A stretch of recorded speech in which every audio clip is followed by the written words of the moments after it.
Hello and good afternoon. Thank you for joining us on this week's edition of the weekly roundup edition of the Lunchtime News. This is the bulletin that brings you those headline stories that made news from within the week. And without further ado, let's start off with the first one. President Yoweri Kaguta Museveni this week pledged 1 billion shillings towards preparations for Martyrs' Day and roofing of the cathedral. President Museveni and the delegation from Kabarole discussed the upcoming Uganda Martyrs' Day celebrations to be held on June 3rd, 2022, and other issues concerning the diocese. The meeting took place at the President's country home in Rachetura, Chiruhura district. Details in this report.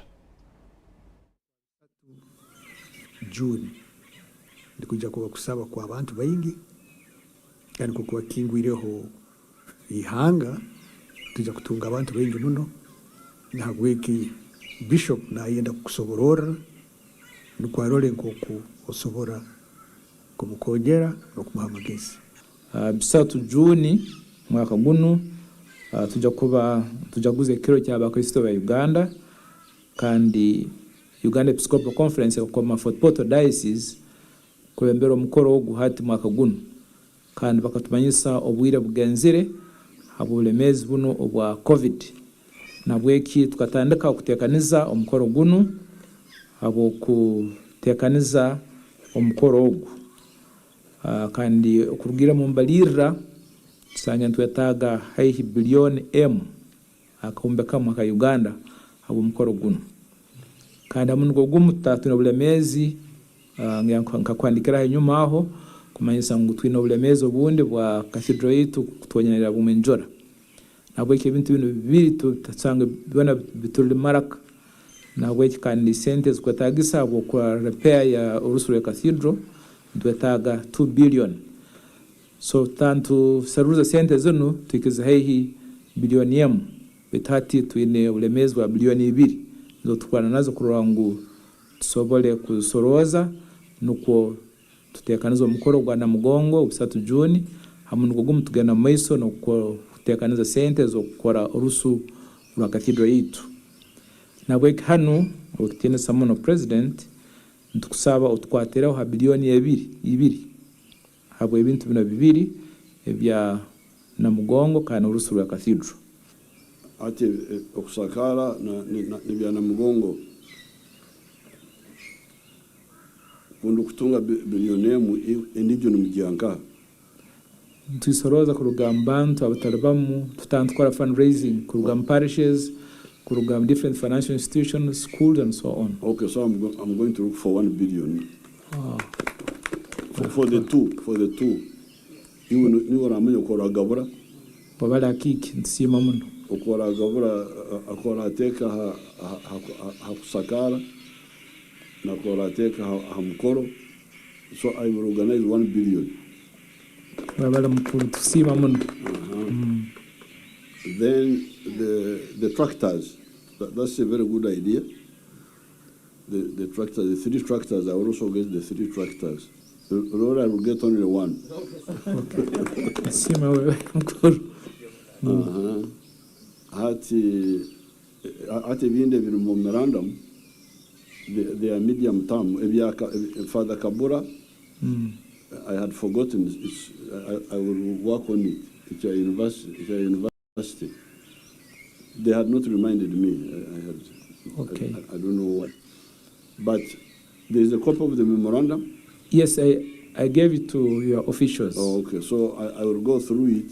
Yes. And deal with the issues. Zinde zilimo za masomero za inja kuberabamu. Bete bikore biri immediate na biri icya cathedral na Mugongo celebrations. And then the royal now. Tumwebaza has said he will deal with the tractors. Yes. And then I will see what other contribution I can make on the other. If you kubaza mu memorandum. Okay.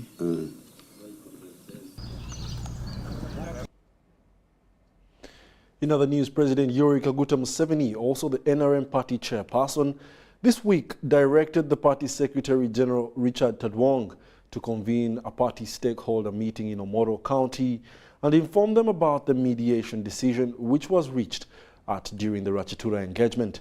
According to the Director Communication NRM Emmanuel Dombo, it's after the county meeting that the credentials of Andrew Ojok Olanya will be handed to the party EC for certification and later hand him the party flag. Right? Would have had no elections in that area. This week, the NRM chairperson Yoweri Kaguta Museveni at his country home in Rakitura received a delegation of Omoro leaders at all levels to hit a consensus about who holds the party flag in the coming by-elections. Children of Olanya, standing for him and for us for the remaining period, these 4 years. The meeting saw 4 NRM party members drop their interests in favor of the late Jacobo Olanya's son Andrew Ojok. However, according to the Director Communications NRM, this was not a one-day decision. This is a decision that has been arrived at through various convergence meetings conducted by the Right Honourable Speaker, the Secretary General of NRM, other party leaders at the district, the traditional leaders, and the religious leaders have done a fundamental job. So when the leaders from northern Uganda, from Omoro, traveled to Rakitura, they went to formally inform the president. Now the party chairperson, Yoweri Kaguta Museveni, has directed the party secretariat to inform the local party members about the decision. The president has directed that the Secretary General of NRM, Right Honourable Richard Odwong, convenes an expanded county conference of the local leaders and party leaders from Omoro to go and receive this proposition, and then after they debate it and adopt it. Thereafter, the party will now embark on the process to secure victory. Once this has been done, then for us as a party, we shall be ready to go. Once the nominations are done, for us to back and put all our support as a party with all our structures behind the candidature of Andrew Ojok, so that we reclaim the position or the place of Member of Parliament for Moro County to be taken by NRM. Dombo also clarified on how the party intends to replace the position of Vice Chairperson NRM Northern Uganda, which was held by the late former Speaker, Jacobo Olanya.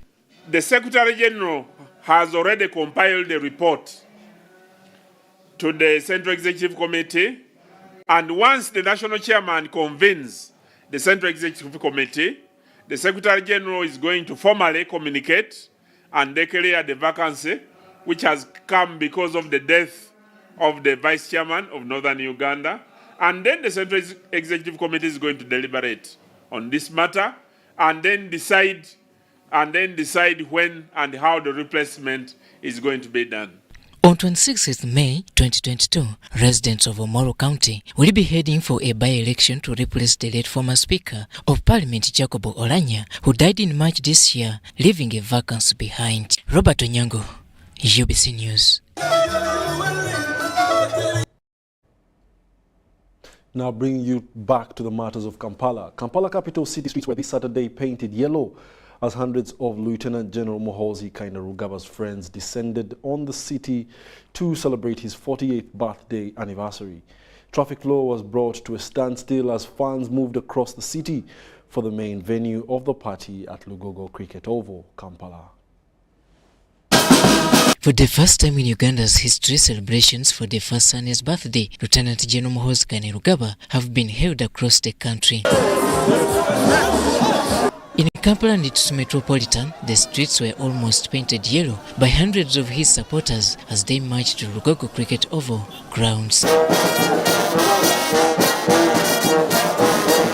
As earlier indicated, the heavy traffic flow along the roads leading to the venue of Lugogo interrupted most of the businesses.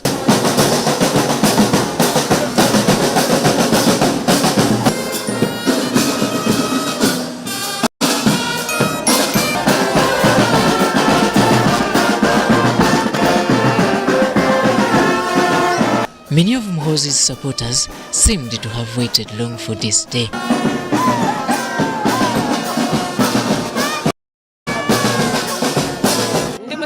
nnyo okulaba nti ndi ku mazaalibwa go General Muhoozi Dangerous Substitute nti kino si kwagala kwaffe ntegeka za Katonda nze kasookedde mbaawo sirabangako birthday ng'eno naye era omukulu asigala mukulu.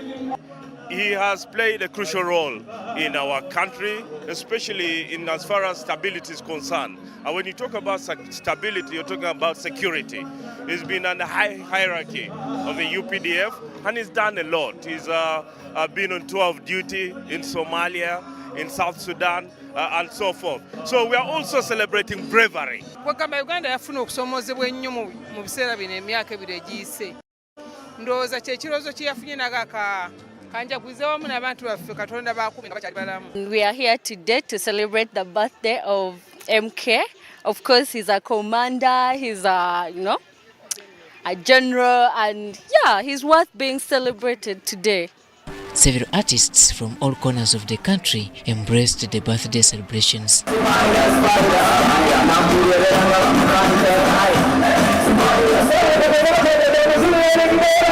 The entertainment was ranging from music, dance to comedy.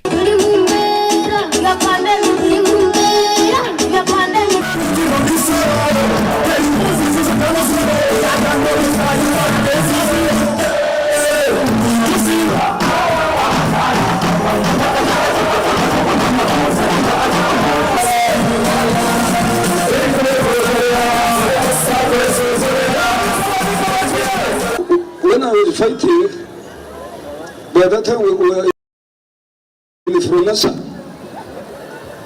I used to call Muhoozi baby face. And he was a very hard-working young man. That's why I told my son, I want people to come and enjoy. So, Muganda Kunyumaromona.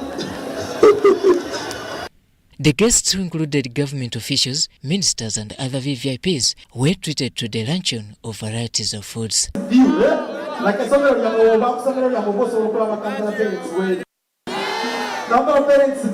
Surprisingly, by 6 p.m, Lugogo Cricket Oval ground was almost filled to capacity. So it is my duty to be part of these celebrations, and we are happy to be here. All I can say is happy birthday to you, and we hope you live longer. General Muhoozi asobola okuwulira amaloboozi g'aba ghetto youth kuba nze ndi presenting a ghetto president, so bw'aba asobola okuyita ghetto president aba recognizing n'omuntu wa wansi. So my brothers and sisters who are there, here we are okay. Uganda is peaceful. Uganda is peaceful. We are enjoying and we are enjoying and we are enjoying. And we are enjoying simply because Uganda is peaceful, and we shall maintain this. There is no way we can continue moving. There is no way we can continue developing without stabilizing our nation, without maintaining the peace we have. There's a saying in Uganda, let me quote it. They say emitie mito. So emitie mito is us. So as you see that he accelerates us to our academics and safety and security. So it means that us as the young people, we see it as he is our generational leader, and he will support us. By the file of this story, the party at Lugogo Cricket Oval was still on, as Lieutenant General Muhoozi Kainerugaba is expected to address his supporters, who are likely to part till Sunday morning.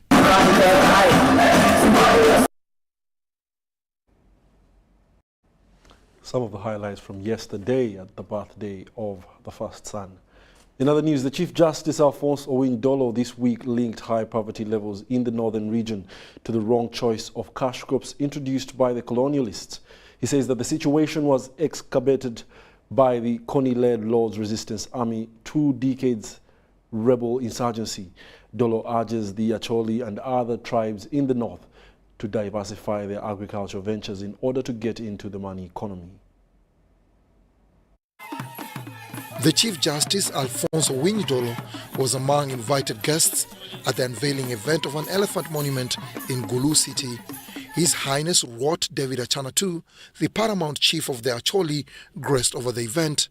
The symbolic elephant monument, constructed by Uganda Breweries Limited, has cultural significance to the people of Acholi and a representation of the existing mutual bond between the alcoholic beverages manufacturer and the community. For us of this generation to extol the elephant, who are happy to be identified by the elephant, we must leave the elephant.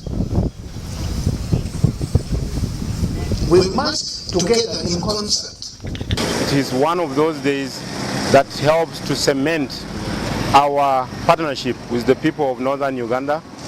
We went into partnership many years back where we worked closely with this region to promote agriculture in this region and indeed nationally. With the northern region of Uganda at the bottom of the poverty line, at an estimated poverty level of 68%.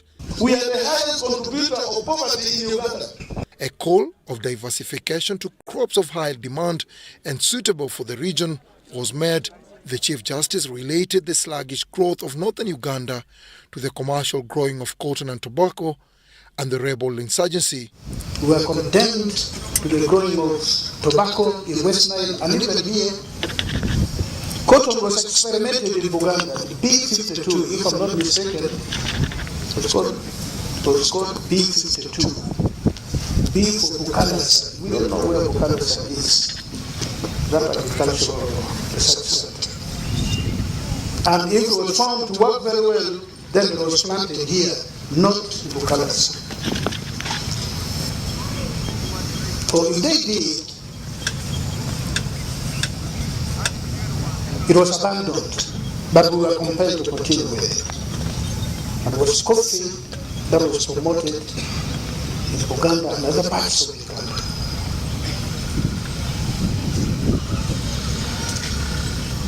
What a coffee owner gets from half an acre of land, you will need about 50 acres of coffee. 50 acres. Over the years, Uganda Breweries has introduced and supported the commercial growing of sorghum and barley in the Acholi sub-region. In addition to sustaining farmers' income, the venture has enhanced local content in the industry through the utilization of locally sourced raw materials. Dennis Igor for UBC News. Now, Parliament is still hesitant on the fate of allocating more funds to complete the proposed International Specialized Hospital of Uganda. The Lubowa best proposed site, which faces contractor distress, is still in a mess as members of Parliament sitting on the Finance Committee visited the area to ascertain its status. The Ministry of Finance was, however, bounced by Parliament after a proposal of additional 319 billion was presented to fast-track the controversial project. Daniel Mugoya had a report. The loud, silent environment at this 32-hectare piece of land justifies its status, living between a rock and a hard place in Lubowa. During the visit, the members of Parliament sitting on the Finance Committee were unsatisfied with the progress of the works, which do not value the funds so far provided. Now, what I want to ask you is, did you get a formal clearance to start from your employer to do that work? Like I had stated earlier, I beg that we respond to all these questions. Among you people, do we have a registered engineer within Finasi, or people who are here standing here with us with these kind of hats? We have Mr. Admar, who is the project manager. Are you registered with the Uganda Institute of Professional Engineers to practice engineering in Uganda? I am authorized in practicing engineering in all over the world. They are not hearing. And I have just arrived here at 1 month. And I will be registered here, of course. Yeah, because before you start practicing, you must be registered. So you are illegally in this site. Oh, yeah?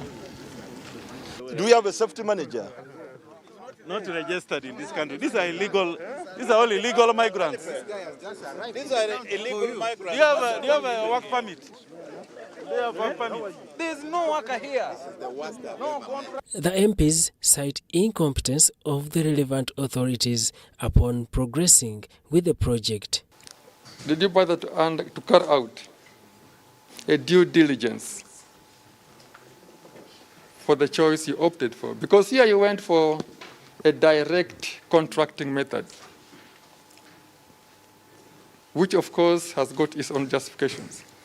This follows a series of inconsistencies, including a countable section of people who failed to defend their positions, claiming to be an internal team doing the construction works at the proposed hospital. It should be remembered that the project currently has no contractor. We want to know whether, as the contractors also abandoned, okay, did the lenders also abandon? However, we had also paid advance payment of $49.98 million US. The MPs noticed that the developer, who was okayed to secure funds through Exim Bank, also persuaded the Ministry of Finance, Planning and Economic Development and were availed more funds from the Consolidated Fund. And when you look at the same individual owning this company has been constructing buildings during the lockdown. You go to Namave Industrial. In the current financial year 2021-2022, Parliament allocated $349 billion to foster the activities of Lubowa Hospital, which has since remained unaccounted for. In this forthcoming financial year 2022-2023, government wants more $319 billion, a move which has resulted into a political problem. The Committee of Finance is yet to again engage the relevant stakeholders before addressing the whole House on the next course of action. Daniel Mugoya, Gloria Gutabinji, UBC News. Now, from across the region, the former Kenyan President Mwai Kibaki passed on this week. Kibaki served as the third president of the Republic of Kenya from 2002 to 2013. President Kenyatta has declared a period of mourning, including the flying of flags at half-mast, until the state funeral is held for Kibaki. And these are the details.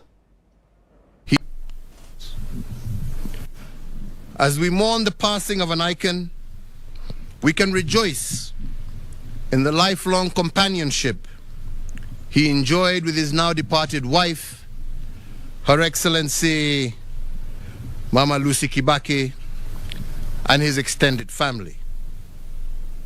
Today, our sincere sympathy to his children, Judy Wanjiko, Jimmy Kibaki, David Kagi, and Tony Githinji, and to their families, and for all who mourn the passing of this great leader.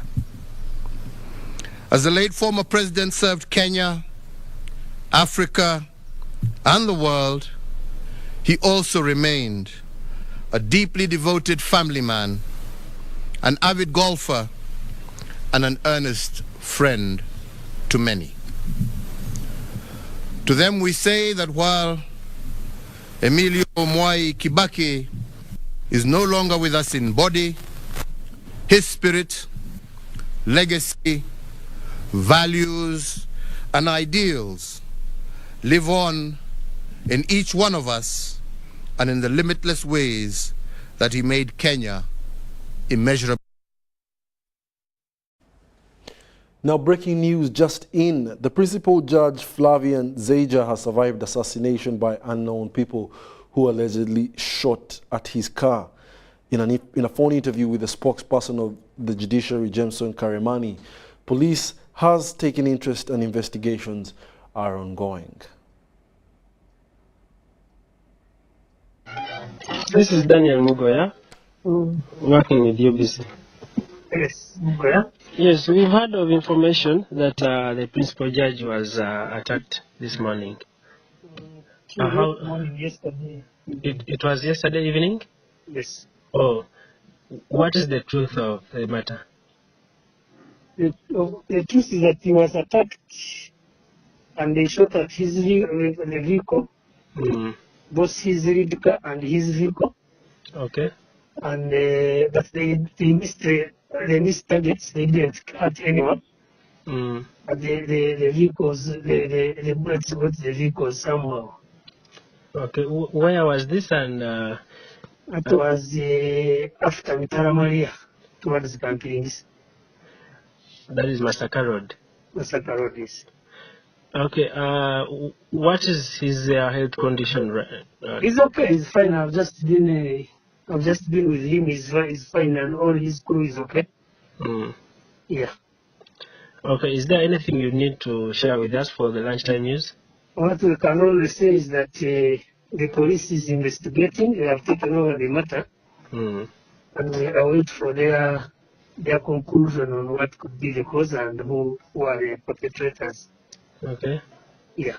Was the principal judge going to attend a public function? He was coming from a public function, a private function in Chirugula. So he was heading to the town? Coming back to Kampala. Okay. Yeah, around 7:30, between 7:30 and 8. Yeah. Thank you very much. You're welcome. All right. Bye. A developing story we'll be updating in our subsequent bulletins. In other news, the first Deputy Premier and Minister for East African Community Affairs, Rebecca Alitwala Kadaga, is committed to grow trade and bilateral ties in order to accelerate social and economic development. She made these remarks this week while presiding over the National Dialogue for the Private Sector, Civil Society and interest groups in the ESC integration process. Details in this report. African community is growing by size and population. The recent accession of the Democratic Republic of Congo into the East African community takes the population to about 300 million people. On the 8th of April, we became 7 members of the East African community by admitting the Democratic Republic of Congo. These numbers present big trading opportunities for the bloc. When South Sudan was liberated, the first 4 to open banks there were Kenya. But it was the Ugandan soldiers who fought to liberate South Sudan. The Kenyans walked in and started making money. So I think we've not been as aggressive.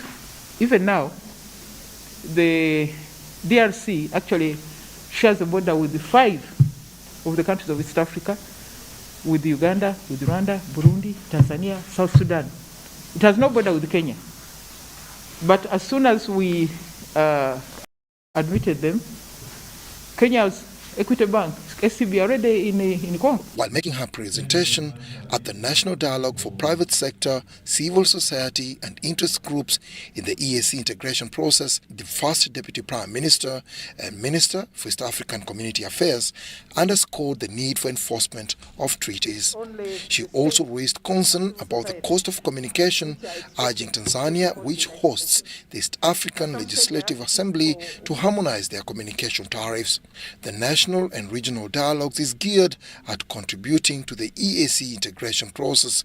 The meeting provides a forum for frank exchange of views and pertinent issues that hamper integration and vice versa. It's difficult to get budget-related information from Kenya, Tanzania, Rwanda, and in addition to the difficulty, we get to the languages where some are in Swahili. Ours is also a call to the EAC, to the Council of Ministers, to embrace the strong partnership between governments and the local governments. And we have already committed through an MOU with the EAC to work with you to take the EAC community, the EAC and the integration agenda to the people. Consultative dialogues in the EAC directly contribute to policy-making process by identifying issues that directly affect them and seeking both regional and national solutions. Dennis Igor and Ivan Juko for UBC News. And that takes us for a short commercial break. We'll be back right after these messages. Please stay tuned. Pay for your dream phone, Mpola. Get your dream phone today for as low as 1,400 Uganda shillings with free data for a year and pay slowly. All phones come with daily 50 MBs for 12 months. Repayment period is 1 year. Available at MTN service centers and M-Kopa shops.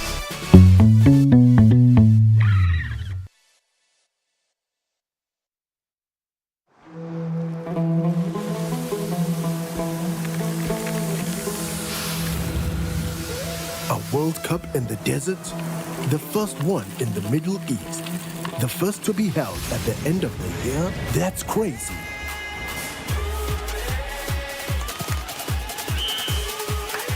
Get ready for spectacular moves. High-flying saves. Unbelievable goals.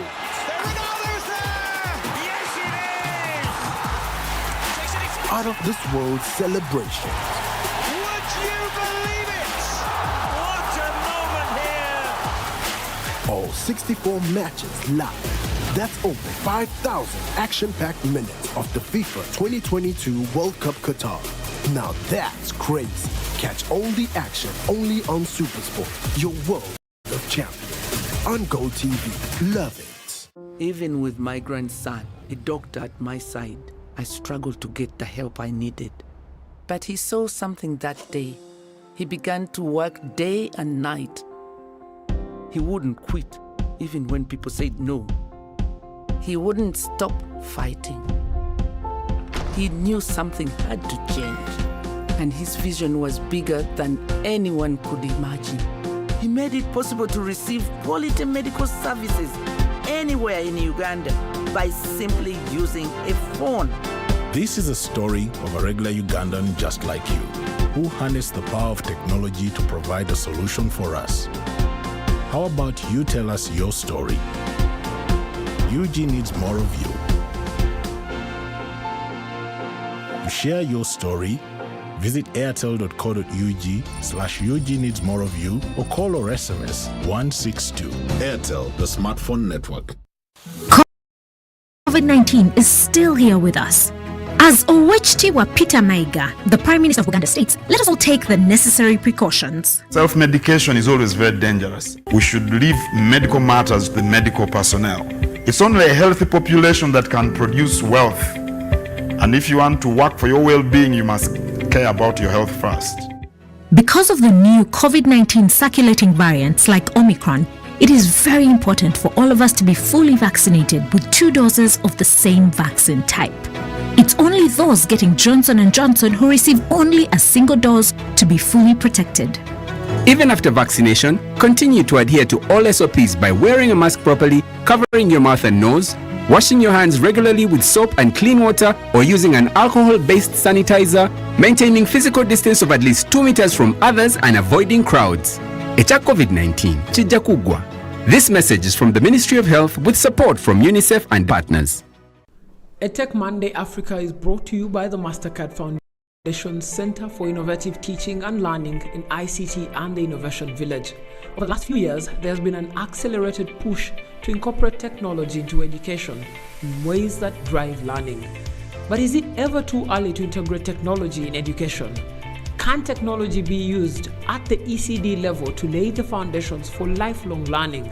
If so, how? And what's needed to make that possible? Tune in to the EdTech Monday Africa as we answer these and more questions this Monday, the 25th of April 2022 at 6:30 p.m. East African Time on NTV and 7:30 p.m. East African Time on UBC TV. EdTech Monday Africa was brought to you by the Mastercard Foundation Center for Innovation Teaching and Learning in ICT and the Innovation Village.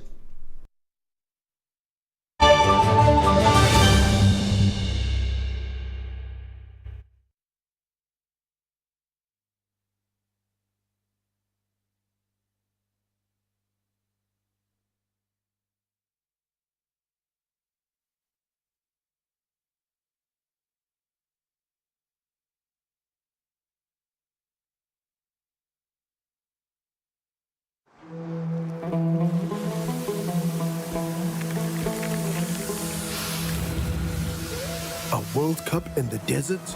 The first one in the Middle East.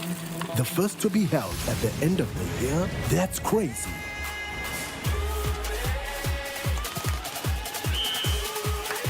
Get ready for spectacular moves. High-flying saves.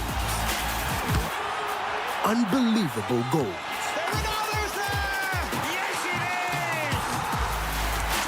Out of this world celebration. Would you believe it? What a moment here! all 64 matches live. That's over 5,000 action-packed minutes of the FIFA 2022 World Cup Qatar. Now that's crazy. Catch all the action only on SuperSport, your world of champions. On Gold TV. Love it. Get connected today with the My Airtel 4G smartphone and enjoy free data for 1 whole year worth 86,500 Uganda shillings. That's free 2 GB for the first month and free 1 GB for the next 11 months at only 250,000 Uganda shillings with free data for 1 whole year worth 86,500 shillings, making the effective price of the 4G phone 163,500 shillings only. Airtel, the smartphone network.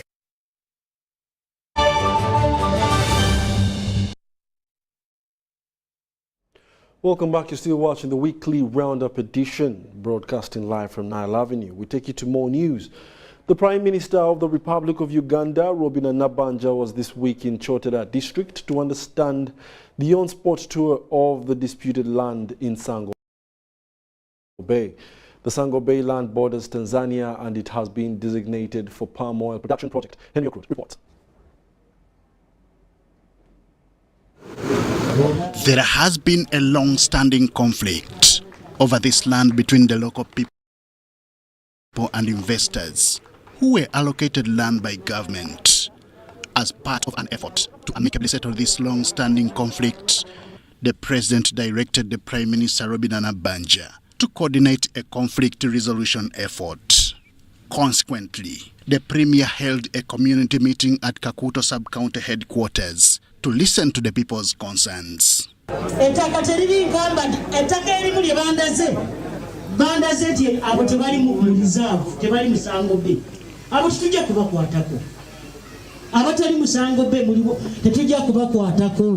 Premier implored the communities concerned to let the investors implement the project for purposes of creating employment, among other benefits.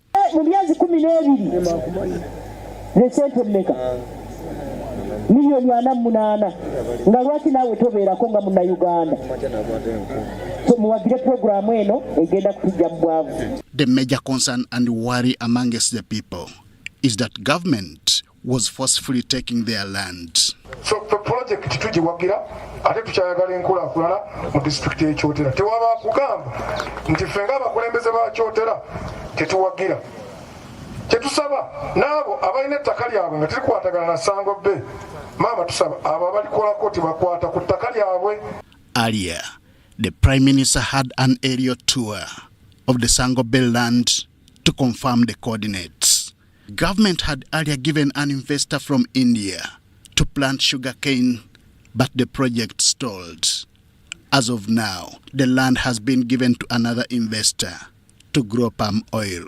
Musango Bay munda abalimu munda ndabye munte ate n'ennyumba ziri esinga ziri temporary za biveera kirabika bwe baawulira tugenda kugendayo kakati ne bazingirirako ate abalala bakatandika okusimbayo obutooke neetoolodde Sango Bay mayiro zonna n'enjiraba obwedda tuli eyo kuva ku makya ssaawa 3 bwe twetooloola bwe tuyimiriramu bwe tukola bwe tutibwe so njirabye Sango Bay era mbabuulire amazima gali ababalimbalimbira wano babi. Nabanja has directed another verification exercise undertaken, and this will include all the stakeholders. Abali mu Sango Bay nga balwamu edda era nabo baba balabika abo bajja kubeera compensated baveemu oba tuli fenna so tiwali kizibu. Among other tasks of the committee is to identify respective categories of people occupying and claiming the land. Government pledges to compensate all lawful occupants.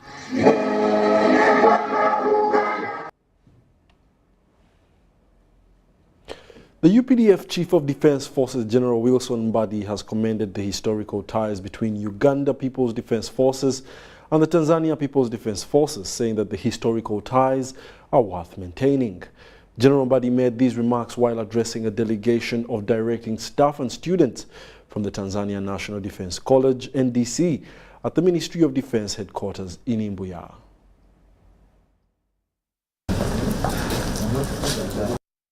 The UPDF Chief of Defence Forces, General Wilson Mbadi, has applauded the historical ties between Uganda People's Defence Forces and the Tanzania People's Defence Forces, saying that the historical ties are worth maintaining. Based on fundamentals that we need to maintain, so that we create an environment that can be fully harnessed by the communities, by our countries, for us to generate African solutions to African problems. He cautioned them about predatory imperialism and highlighted the importance of unity, saying that there is no reason why the two countries should impede one another. He encouraged the course participants to always act as technocrats who advise their bosses and at the same time direct communities. He asked them to maintain the fundamentals of unity and cooperation in order to strengthen the regional blocs for survival, deal with security threats, and create an environment to be fully harnessed by communities in the spirit of Pan-Africanism. On how important for us to develop the market frameworks that allow us to work together on certain things to generate these solutions, to depend on each other's synergies, so that we have this strategic security. The head of delegation of the Tanzania National Defence College, Brigadier General Juma Nkanga Issa Sipe, appreciated the lectures that were delivered to the participants of the National Defence College, of which he said is like preaching to the converted, because both countries benefit from various military institutions at different levels. For the entire challenges that our communities, our countries face, if we don't go into understanding the underlying causes of such problems, at the end of the day we shall be solving superficial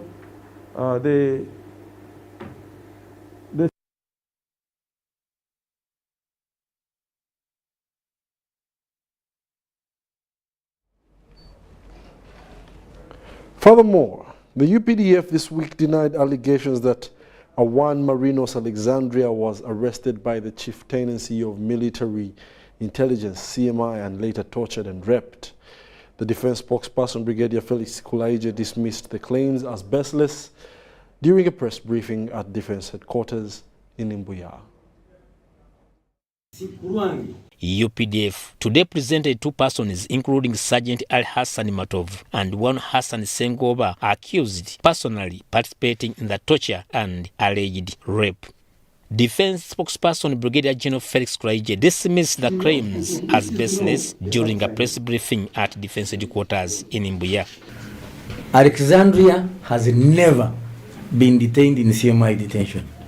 2, Alexandria has never been kidnapped by our officer and the civilian, as far as we know, on the days she said. Kulaije presented a phone printout said to be intelligence information data, indicating that she was making several phone calls during the days she was allegedly in detention. That the alleged days of kidnap, she was communicating on the phone. Now, if these facts are not sufficient for you, sorry, like I said, I cannot coerce you to believe me. Use your brains to take the truth. The army also described Sengoba as a civilian and a neighbor to Marinos. The two individuals she mentions that allegedly tortured her, Ali Hassan and Elias Sengoba, are people she has known for some time. As you heard Elias saying, you, they live in the same locality. To start with, Elias Sengoba is a civilian and a neighbor to Marinos Alexandra, aka Esther, aka Esther. They may have perhaps not be friends, but have known each other for a while. I hope I'm stating right, Mr. Sengoba.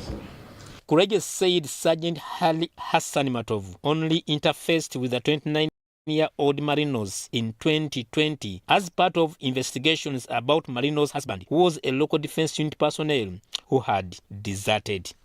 Since when has a detainee had a chance to converse on phones? And these are people she has been discussing with during that time, including the alleged period of detention. And if we had any interest, we can really follow up this. This is technical intelligence.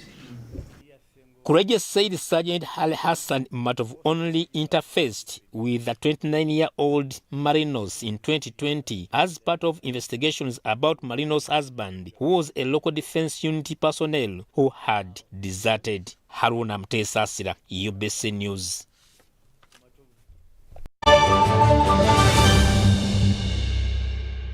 Pay for your dream phone, Mpola. Get your dream phone today for as low as 1,400 Uganda shillings with free data for a year and pay slowly. All phones come with daily 50 MBs for 12 months. Repayment period is 1 year. Available at MTN service centers and M-Copper shops.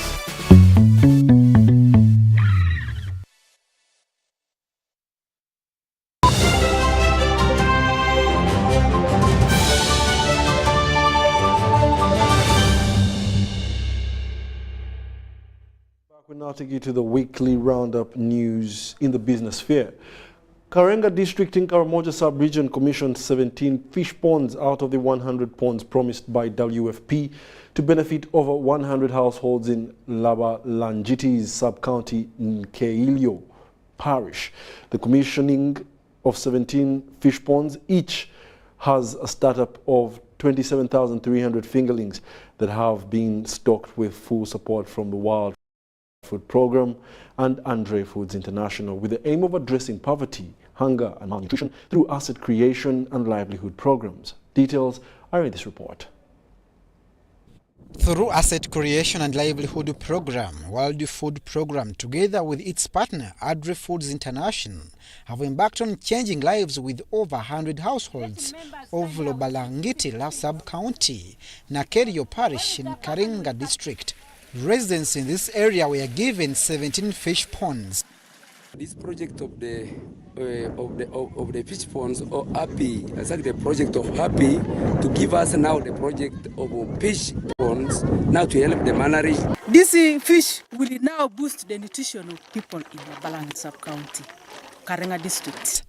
Majority of the Kalenga district officials, both technical and political, officiated the commissioning ceremony with a stocking session of about 27,300 fingerlings to each of the new fish ponds. According to the district production officer Alfred Opol, the aquaculture program introduced will help people improve their livelihood. Fish that we are commissioning here today is going to help our people improve on their livelihoods.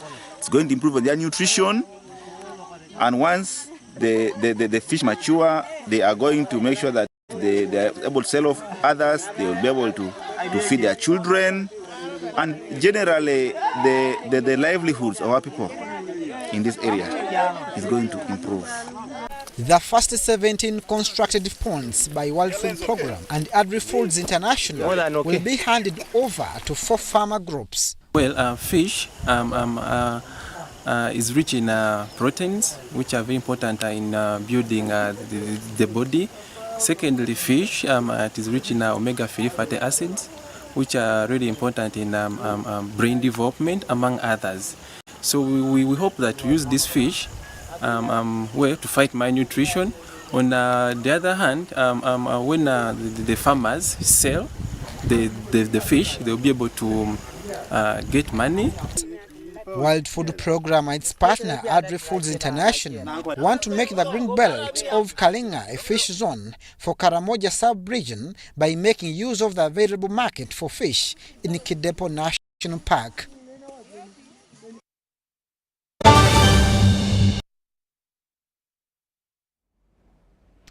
And that brings us to the end of our bulletin this afternoon. However, it's also important to mention that Bishop Dennis Chiwanuka Lot, the retired prelate who served as Archbishop of Tororo from 27th June 2007 until 2nd January 2014, has passed on, the Uganda Episcopal Conference has confirmed.